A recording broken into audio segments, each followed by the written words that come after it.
What is going on, everybody? Alexander James Mathers here. Thought I'd check in. Haven't really got any groundbreaking ideas for you today. It's been a while since I've done videos. That tends to be the case. It's always me checking in saying it's been a while since I've done videos. And because I have spent such a significant time away from the screen here, the camera, I have dropped out of that sense of video making momentum. But I thought it'd be a good time to give you a little life update, tell you a little bit about what I've been up to recently. For those of you who are interested, it's always fascinating that I can sit here with my little camera watching the Ferris wheel there in the background here in Krakow and connect with a random one of you, probably someone who's sitting on the other end of the planet. It's just a bizarre concept, but it's amazing too. So recently I went on a trip. I took a bit of a break away from the everyday writing and creating, and the plan was to go to Germany, Armenia and India and then come back to Poland. And I did all that. I squeezed it all in. I wanted to take advantage of the fact that I was on the move and wanted to sort of thread these various places together. So I went to Germany first of all to catch up after a long time with my uncle and his wife and his children, who are also my cousins. Sweet younger kids there in Munich.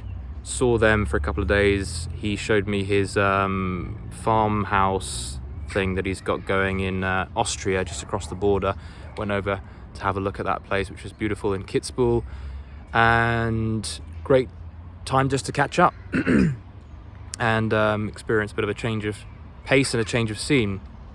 From there I flew from Krakow to Munich, and then from Munich after 3 days flew over to Armenia, so Yerevan via Athens, right? You know what I mean.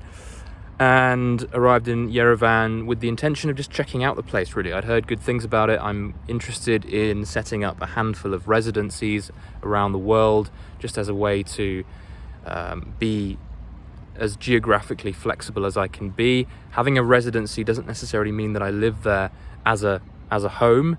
It's a residency on paper. It's something that is a level higher than a visa, and it allows me to have that extra layer of flexibility and attachment to a particular country that brings all kinds of benefits. So for example, if things go awry and I find myself needing to get out of where I currently am and needing a place to go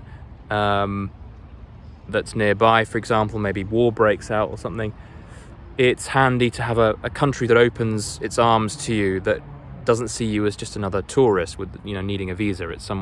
I'm someone who is I've got the kind of the go ahead, the green light for being able to acquire a residency, so it's much more easy to get into a country without having to join the waiting list on the visa to get into a country.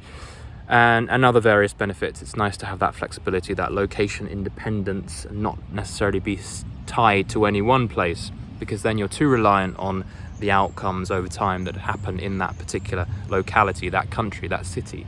So I like the flexibility. I'm looking into just establishing a few of them.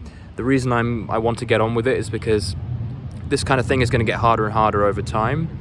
It's going to get more difficult to get hold of residencies. The reason I say that is because I look at how easy it's been to acquire residencies, and it's just getting harder and harder in general, based on the accounts I've heard from people I know who've tried to get residencies in places across the world. I've got a residency right now here in Krakow for 10 years in Poland, which is great. So that's one in the bag. Obviously England is another official residency, given that I'm from there and I have my UK passport.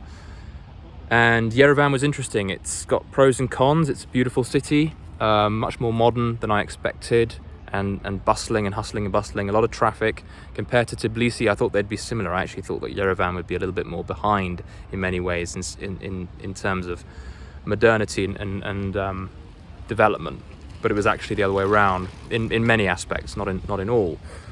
And weather was great, people were nice, the food was great, and it's certainly somewhere that I'm about to confirm in my mind that I will go ahead and get this residency. It is one of the easier ones to get, and it gives me another option and a great location. So that being based there at least some of the year will give me access to Asia, as well as places like Dubai and of course other areas in Eastern Europe and Europe. So I went there for a few days, met some local expats who gave me the rundown on what it's like to live there, so I got a lot more insight about that experience. And it was a bit of a sort of whistle-stop tour through Yerevan. My Airbnb had an amazing view of the Mount Ararat, Noah's Ark location mountain that's now in Turkey. What else can I say about Yerevan? Safe, easy to walk around, lots of pleasant cafes and good quality restaurants.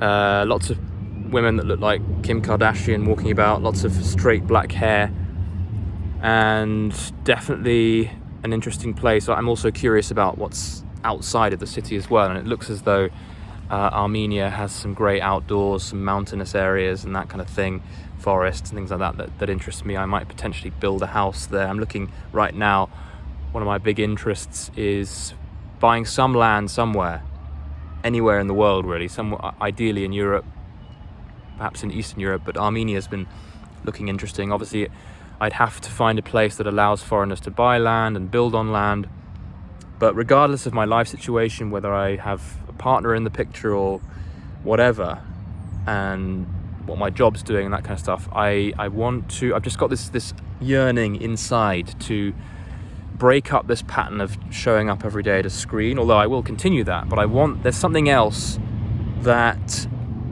I'm just continually kind of envisioning in my head that I'm drawn to, which is to own a piece of land somewhere and to go through the process of, at the very least, being involved in the design process of building a house, not necessarily building it with hammers and nails myself, but being involved somehow in that process and having something that I can see evolving, being built, that's mine, that I can hang my hat at and call my own place.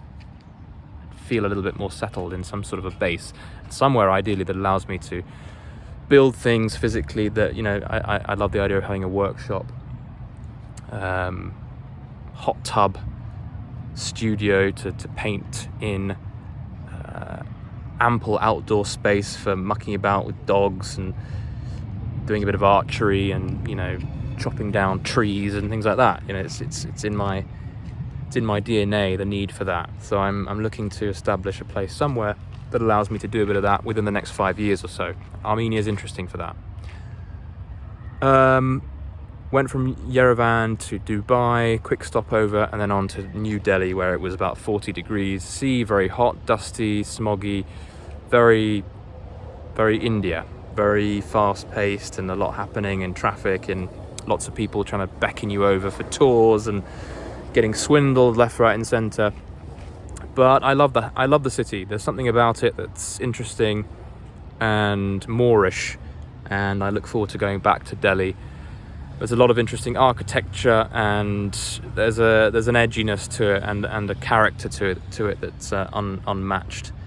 The only trouble there is the pollution, which I hope they improve over time.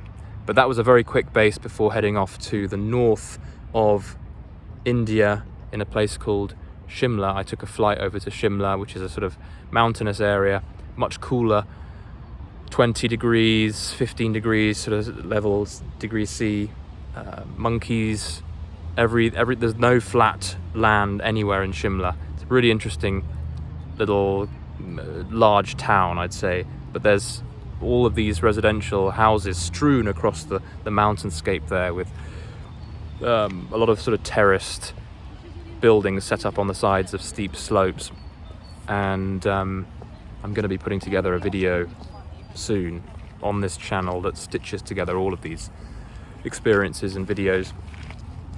Anyway, the intention was to go and meet a friend of mine who I'd met through Twitter. So I haven't actually met this guy in the flesh, but the plan was, because I'd seen him do a lot of motorcycling about India. He's a local Indian who does a lot of motorcycle adventures, and I thought to myself it would be great to join him one day, and I suggested that we do, and this is what this trip was all going to be about. Sadly, he twisted his knee on the bike and had to get surgery and was out of the game. So I had to think fast. I found myself in India without this guy anymore that I was about to embark on a journey with. No hard feelings though. He was very positive and helpful through the process, and I ended up kind of camping, staying in Shimla for a few nights, just enjoying the view and chilling. And then I decided to get on with it, and rather than get on a bike, which I thought was just a little bit too much of a stretch for me, having had very little recent experience on the bike, I decided to rent a car. It was going to be a Jeep, but the guy didn't have a Jeep, so I got in a little sedan thing, little plastic Honda job.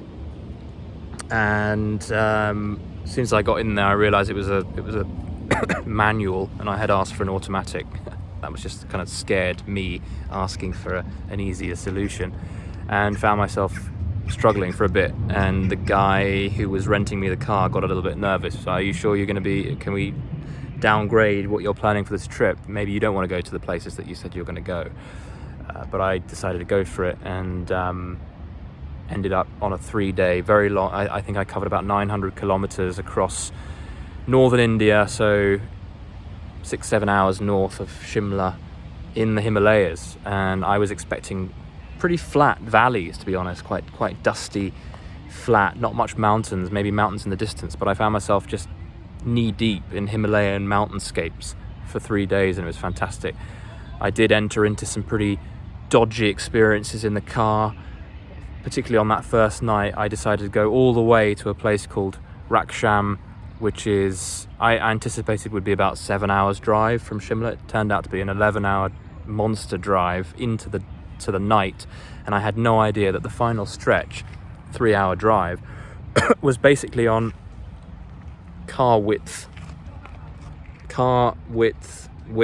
roads on the sides of mountains with, steep escarpment, cliff face drops off the side with in some places no barriers.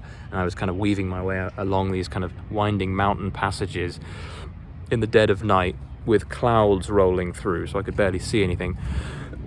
And I found myself following this evil GPS cow who, with seemingly bad intentions, took me off the road I needed to be on a couple of times, and I ended up following these really dodgy side streets into random little townlets, and there were barely any people around. I found myself getting really panicked a couple of times and doing some pretty rushed 20-point turns to get myself back onto other roads, and ended up smashing my mirror and nearly hurtling off the side of a cliff. If you've got to be careful with GPS, if you follow exactly what they say, especially when it's a kind of just an app. It's a Google app that's trying to adapt itself to a random foreign map that isn't always perfect. Sometimes it sees roads where there aren't roads. And I remember it telling me, turn right, make a sharp right at the next turn. And if you had blindly followed that guidance, I'd be dead by now. But I peered out my window to see what on earth that road was, and it was just a tiny little carving for, like a footpath that they'd mistaken for a road. And you just got to be careful. So I can't go into too much more detail about this trip, but I had some amazing experiences and met some interesting people along the way, mainly people at the guest houses, and talking to some fantastic locals who didn't even look Indian, a lot of them, that it was so far north. And went back to Delhi eventually after an exhausting trip. I mean, the whole trip was essentially just continually on the move. Very little in the way of vacation. It was a constant movement of transportation and being on the go. But I still, regardless, got back home feeling suitably refreshed. There's something about changing perspective for a bit, even if it's quite rushed and quite stressed, that is good for the soul. So glad I did it. So glad I lent into my fears, really, because it didn't always feel comfortable at all. And in a way, it was a blessing that my friend wasn't able to show up this time, although I'm looking forward to meeting him, because it really forced me to think fast and kind of lean into doing things that I would have never otherwise done in that location. So I encourage you, just to sort of, as we close this, to to take on some of your own adventures here and there, including solo travel. I know that for some of you, you might have pretty strong arguments around why it's probably not for you, especially in certain types of places. But if you have the opportunity, take it step by step, give it a go. Have that experience at least once in your life of setting out on your own and making the best of what you've got as you move through the environment, as you meet new people, as you it's all about being creative with each step of the way. And I think it's a great way to train your mind to it's almost like a metaphor for life. A short trip is going to teach you to be adaptable in the same way that it's all about being adaptable. You're ultimately on your own in the game of life too. So many positives, good experience, and keep your eyes peeled for a video that I'm stitching together at the moment of the trip. Just scenes of India, scenes of Armenia. I'm going to put them all together, maybe separate them into 3 different films, but keep posted for that. Thanks for checking in. Other than that, back in Poland, the plan is to stretch out my time here a little bit as I work on a couple of products that are going to require a lot of my attention. I'm working on a personal branding coaching workshop, which I'm going to be putting together shortly. By the way, reach out to me if you want to hear more about that. I'm actually looking for people to work with and introduce that coaching to, so that I can get some help with testimonials. So let me know if you have a brand that you're looking to build online and you need some help with it. I might be able to help. I'm also working on, eventually after that, another product on growing your audience online, growing a movement through writing. So there's a lot happening, and I just want to be based here without too many distractions as that stuff takes shape. I've been talking long enough, guys. Thank you for being patient, and amazed that you're still here with me. And if you've got any questions, any requests for certain types of videos you'd like me to talk about, I'm happy to do so. Talk to you soon.